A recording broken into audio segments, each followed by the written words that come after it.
உலகின் முதல் மனிதன் எப்போது தோற்றம் பெற்றானோ அப்போதே தமிழ் மொழியும் தமிழ் இனமும் தோற்றம் பெற்றுவிட்டன. உலகின் முதல் மனிதன் தோன்றிய இடம் என வரலாற்று ஆய்வாளர்களினால் கருதப்படும் இடம் கிறிஸ்துவுக்கு முன் 30,000 ஆண்டுகளுக்கு முன்பு பாண்டியர்களின் ஆட்சியில் குமரிக்கண்டம்.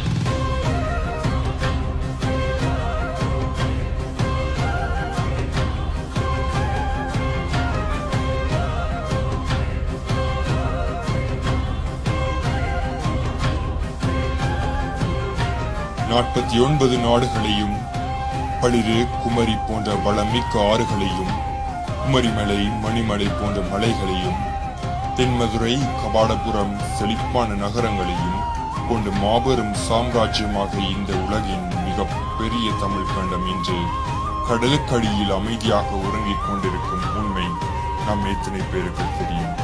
இன்று தனித்தனி நாடுகளாக உள்ள இந்தியாவின் கன்னியாகுமரி, ஆஸ்திரேலியா, தென் அமெரிக்கா போன்ற நாடுகளை இணைத்தவாறு இருந்த இடம்தான் குமரி கண்டம்.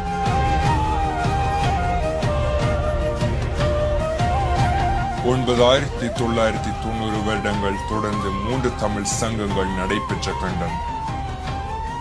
பரிபாடல், பேரதிகாரம், களரிவிரை அகத்தியம், தொல்காப்பியம், பூத புராணம், அகநானூறு, புறநானூறு, நாலடியார், திருக்குறள் போன்ற நூல்கள் இயற்றப்பட்ட கண்டம் பிற்காலத்தில் ஏற்பட்ட கடல் கோளினால் முற்றாக அழிந்து போனது.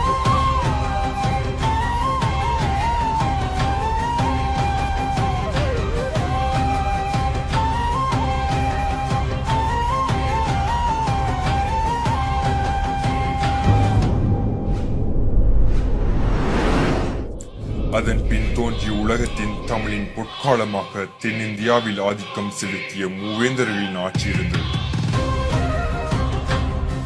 இவர்களில் சோழர்களின் ஆதிக்கம்,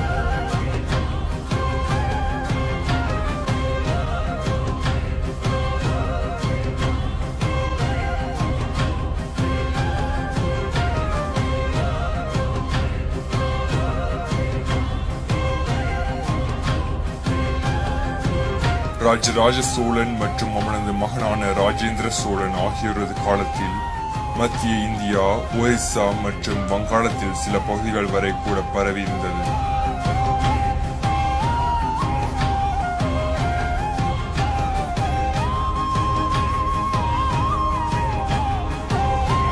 அத்தோடு நின்று விடாமல் கடல் கடந்து சென்று இலங்கை, அந்தமான் மற்றும் நிக்கோபார் தீவுகள், லட்சத்தீவுகள், Sumatra, Java, Malaya, Cambodia, Vietnam ஆகிய நாடுகளை கைப்பற்றியதோடு தமிழரின் கலை தாக்கத்தையும் தனித்தான்.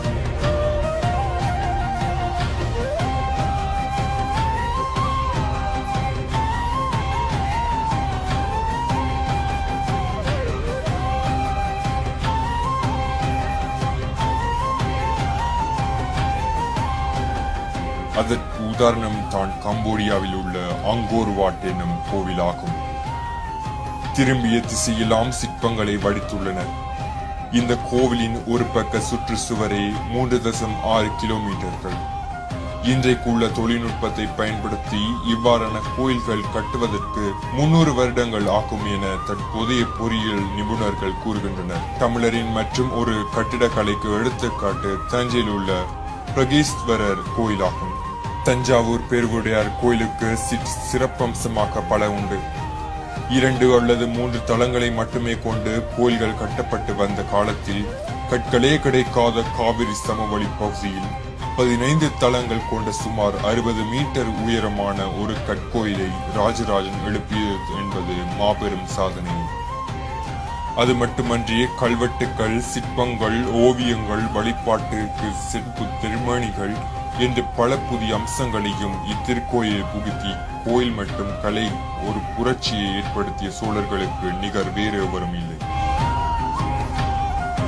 இவ்வேறு கட்டிடக்கலையும் தமிழர் செய்த அதிசயம் என்றே கூறலாம். உணவையே மருந்தாக உட்கொண்டான் ஆதி தமிழன். பல சித்தர்கள் காடு மேடு எல்லாம் அலைந்து திரிந்து தன்னுடைய சித்தின் மூலம் உணர்ந்த அரிய பழைய பொக்கிஷங்களை சித்த மருத்துவமாய் பல 100 தலைமுறைகளும் வகையில் எந்த விதமான பின்விளைவுகளையும் உடலுக்கு ஏற்படுத்தாமல் நோய்களை குணப்படுத்தும் சித்த மருத்துவமாய் உலகுக்கு அளித்தனர். இந்த அவசர உலகில் நாம் எல்லாம் உடனடி தீர்வை நாடி உடலுக்கு வேண்டப்படாத ரசாயன பொருட்களை உடலுக்கு செலுத்தி தீர்க்க முடியாத பின்விளைவுகளை நமக்கு நாமே திட்டத்தின் மூலம் விலை கொடுத்து வாங்குகின்றோம். குழல் புண் நீங்க சிறு பிள்ளைக்கு அருணா கயிறு கட்டுவது, முற்றத்தில் துளசி செடி வளர்ப்பது, வெண்கல கிண்ணத்தில் நீர், மஞ்சள் உடலில் பூசுவது போன்ற பல்வேறு மருத்துவ குறிப்புகளை கையாண்டுள்ளன. கோல் உதவி இல்லை, தொலைக்காட்சிகளின் துணையும் இல்லை. ஆனாலும் 12 மாதங்கள் கால நீடிப்பினை அறுதிட்டு கூறியுள்ளனர் நம் பண்டைய தமிழர். 16ஆம் நூற்றாண்டில் வாழ்ந்த ஐரோப்பிய விஞ்ஞானியான நிக்லாஸ் கோப்பர்னிக்கஸ் சூரிய மைய மாதிரி கொள்கையினை முன்வைத்தார். ஆனால் அதற்கு பல ஆயிரம் வருடங்களுக்கு முன் இந்து கோவில்களின் சூரிய மையமாக வைத்து நவக்கிரக வழிபாடுகள் நடைபெற்றன. ஆதி காலத்தில் கோவிலை விட பெரிய கட்டிடங்கள் இருக்காத காரணம் கோவில் கோபுரத்தின் மேல் உள்ள கலசங்கள் தான். இவைதான் அக்காலத்தில் இடித்தாங்கிகளாக இருந்தன. இது கோவிலை சுற்றியுள்ள 75 கிலோமீட்டர் வரை இடி தாக்காமல் காக்கும். பல கோடி செலவு செய்து 8 ஆண்டுகளாக ஆராய்ச்சி செய்து சிதம்பரம் நடராஜர் கால் பெருவிலையில் தான் மொத்த பூமியின் காந்த மையப்புள்ளி இருப்பதாக உலக நாடுகள் கண்டுபிடித்துள்ளன. தமிழரின் உலகம், மொழி, பிறப்பும் வாழ்வும், உளவு, உடை, உணவு, உடல் அறிவியல், தமிழர் மருத்துவம், இலக்கியம், நுண்கலை, தமிழிசை, ஆடல் கலை, அணிகலன், தாவரவியல், தமிழர் அளவைகள், கடல் நாகரிகம், கட்டடக்கலை, மண்ணியல், வானவியல், விளையாட்டு போன்ற துறைகள் பல புரட்சியை ஏற்படுத்தினான் ஆதித்தமிழர்.